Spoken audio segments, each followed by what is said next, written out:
Meus irmãos, a paz do Senhor Jesus Cristo, seja muito bem-vindo a este canal da Escola Profética Êxodo. Quem vos fala, apóstolo Josadac, especialista em paternidade espiritual, e você é muito bem-vindo nesse canal. Gostaria que você que é novo, desse o seu like, se inscrevesse no canal e fizesse com que a plataforma divulgasse ou até mesmo levasse esse conteúdo para muito mais pessoas. Aquilo que te transforma pode transformar 10, 20, 30, 40, seja o número que for, desde que você se comprometa em deixar o seu like e se inscrever nesse canal. Seja muito bem-vindo à nova série que estamos desenvolvendo nesse canal, e esta é a primeira aula desta nova série, que é o Espírito Santo.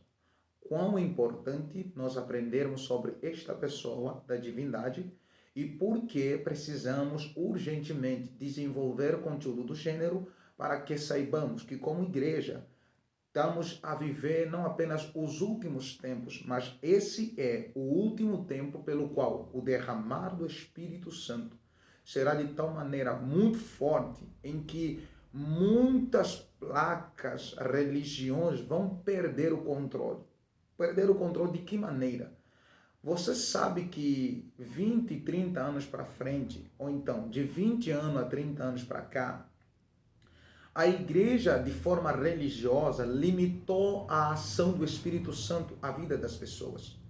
Fomos catalogados a viver dentro dos quadrados religiosos ou das instituições religiosas de uma maneira em que limitamos a ação do Espírito, em particular líderes limitaram o fluir do Espírito, a grande necessidade ou a chama que outrora ardeu no coração de centenas e milhares de pessoas.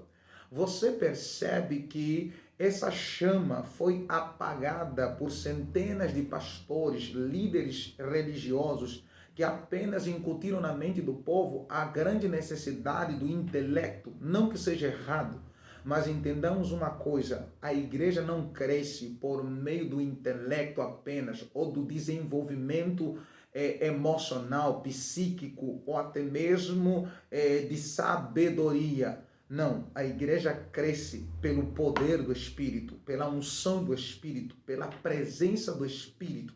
Quando a igreja entender que é graça e conhecimento são os dois pés que levam realmente o evangelho a ser forte, o evangelho a ser produtivo e o evangelho a ser realmente algo prazeroso para se levar à vida do mundo ou das pessoas em particular, então entendemos qual é necessário aprendermos um pouquinho sobre o Espírito Santo. Não é o primeiro canal, nem muito menos a primeira pessoa que fala sobre isso, mas eu acredito que esse é um assunto da hora para desenvolvermos e trazermos realmente a grande sede e necessidade de o povo começar a voltar a buscar incessantemente a presença do Espírito Santo.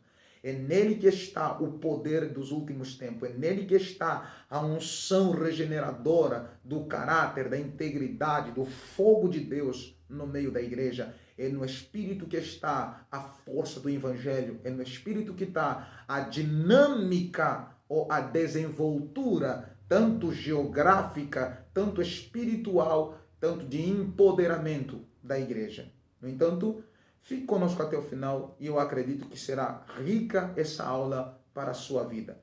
Então, o texto pelo qual eu vou me fundamentar é o livro de Atos dos Apóstolos, capítulo de número 19, versículo de número 1 ao versículo de número 6. Olha o que diz a Bíblia Sagrada. E aconteceu que, enquanto Apolo estava em Corinto, Paulo, tendo passado as regiões superiores, chegou a Éfeso e, encontrando alguns discípulos, versículo 2, disse-lhes: recebeste vós o Espírito Santo quando creste? E eles disseram-lhe: nós sequer ouvimos se há algum Espírito. Em outras expressões, ele diz assim: nós nunca ouvimos falar que haja um Espírito Santo.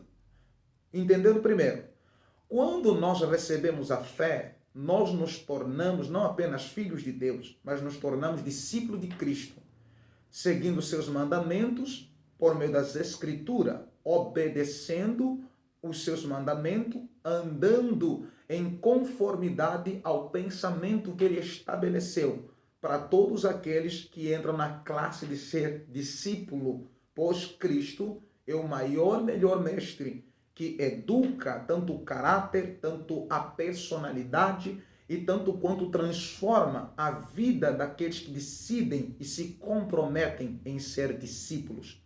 A Bíblia vai dizer claramente que eles receberam o batismo de João. E você sabe que todo mundo que recebe o batismo de João é aquele que, primeiro, arrependeu-se dos seus pecados, segundo, confessou a Cristo como Senhor e Salvador, e, em terceiro, se compromete em ir para o batismo nas águas. Quando ele vai para o batismo das águas, que é uma dimensão pelo qual é o princípio do nosso discipulado como cristão, quando a pessoa se batiza, se torna uma nova criatura, então nós entramos na classe dos discípulos, daqueles que vão seguir a Cristo, obedecê-lo, amá-lo, respeitar os seus princípios ou os seus ensinamentos, colocar em prática aquilo pelo qual ele deixou escrito, entendeu? Não é teoria, não é filosofia, não, é a Bíblia Sagrada, o que ele deixou escrito na Bíblia Sagrada, como ser e desenvolver uma conduta de discípulo, um cristão realmente que professa Cristo, vive Cristo, reflete Cristo, pois uma das maiores vontades de Deus, o Pai, é que cada um de nós reflita Cristo nas suas obras, reflita Cristo no seu caráter, reflita a pessoa, ou seja, reflexo da pessoa de Jesus para o mundo perdido e em pecado. No entanto, eles foram batizados no batismo de João para o arrependimento, tornando-se assim discípulo e se comprometendo com os ensinos de Jesus. Só que vindo o apóstolo Paulo, um dos homens mais como se diz, um dos homens mais coerentes no ensino da palavra, um dos homens cheios do Espírito Santo, de tal maneira que estabeleceu fundamentos, né, do Evangelho, ou estabeleceu, ou Deus por meio de Paulo, ele fincou, entendeu, os princípios do Evangelho sobre a vida da igreja. Então você percebe que Paulo, sendo esse apóstolo cheio do Espírito Santo, movido, né, numa paixão muito grande de ganhar alma, de fazer discípulos para Jesus, ele agora está numa região de Éfeso. Nessa região de Éfeso tem os irmãos. E esses irmãos, né, obviamente que são os cristãos, os discípulos de Cristo, aqueles que tinham vamos lá, no nosso termo de hoje, uma igreja, né? Eles frequentavam uma igreja, ou até mesmo faziam parte da liderança de uma igreja. E Paulo foi para essa igreja dentro de Éfeso. E dentro dessa igreja, ou dentro dessa comunidade, ele entra, né, dentro desse ambiente de culto, aonde ele vai, né, respeitar o culto e também vai estar com os irmãos. Só que, segundo uma conjecturação, chegando o final do culto, Paulo acha alguma coisa quase que meio que estranho. Por que meio que estranho? Porque, sendo ele um dos homens cheios do Espírito Santo, ele sentiu a necessidade de promover essa presença do Espírito no meio do povo. Não que o povo não tinha Deus, não que o povo não tinha Jesus como Senhor e Salvador. Tinha, mas havia uma necessidade de poder conectar esses irmãos à presença gloriosa do Espírito Santo. E Paulo aí vai continuar dizendo, então vamos lá no versículo de número 2, diz assim: disse-lhes, recebeste vós o Espírito Santo quando creste? Paulo faz essa pergunta aos irmãos: vocês quando receberam a fé, quando receberam a Cristo, vocês foram batizados com o Espírito Santo? Vocês receberam a presença do Espírito Santo? Aí os irmãos acabam respondendo, e ele disseram-lhe, nós sequer ouvimos se há algum Espírito. Significa, os irmãos não tinham conhecimento de que o Espírito Santo já foi liberado desde o momento em que Jesus foi assunto ao céu. A Bíblia disse que Paulo, olhando para os irmãos, fazendo essa pergunta, e os irmãos dizem assim, nós nem conhecemos o Espírito Santo. E isso é uma grande verdade no tempo de hoje. A maioria das igrejas e dos movimentos que deixaram de enfatizar a presença do Espírito Santo, deixaram de buscar a presença do Espírito Santo, e principalmente para a nossa geração nova, menina, que desconhece muitas coisas sobre Deus, sobre a pessoa de Jesus, sobre os mandamentos pelo qual foi estabelecido por Jesus, nos princípios de nós andarmos em sua presença. Você percebe que há um grande vácuo, há um grande vazio na nossa geração, há uma grande necessidade dos pais na fé, os homens de Deus, líderes de igreja, começarem a promover novamente a busca pelo Espírito Santo. É muito importante, pois esses irmãos não conheciam o Espírito, nem sabiam que o Espírito Santo já foi liberado. Eles nem tinham noção que o Espírito Santo já foi entregue aos seres humanos, já foi entregue em particular à igreja, desde que Jesus voltou para a eternidade, voltou para o céu. E a Bíblia vai dizer claramente, então Paulo olhando para aquela situação, versículo número 3 vai dizer assim: e ele disse-lhes, em que batismo que? Então. E ele diz assim, ele disse-lhes, em que sós batizados? Então.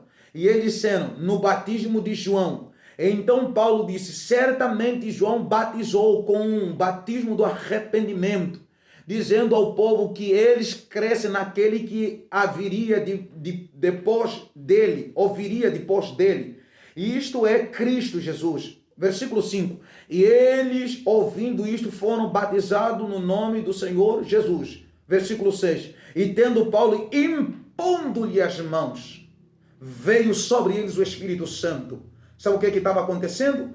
Paulo entendeu que a necessidade de termos o Espírito Santo é tão grande, pois é por meio do Espírito que a obra de Deus cresce. É por meio desta unção, é por meio da presença gloriosa do Espírito Santo que a igreja será relevante nesta terra e principalmente nesta última instância. Por quê? Porque o Espírito Santo é o Deus que foi liberado a nós para conduzir a igreja nesses últimos tempos. Precisamos proclamar, precisamos gritar em alta voz e bom som, entendeu? Precisamos levar as pessoas a uma busca intensiva pela presença gloriosa do Espírito Santo. Então eu quero encerrar apenas essa aula e dizer, as próximas aulas nós vamos aprimorar um pouco mais e conhecermos um pouco mais sobre a pessoa do Espírito Santo. Quão é importante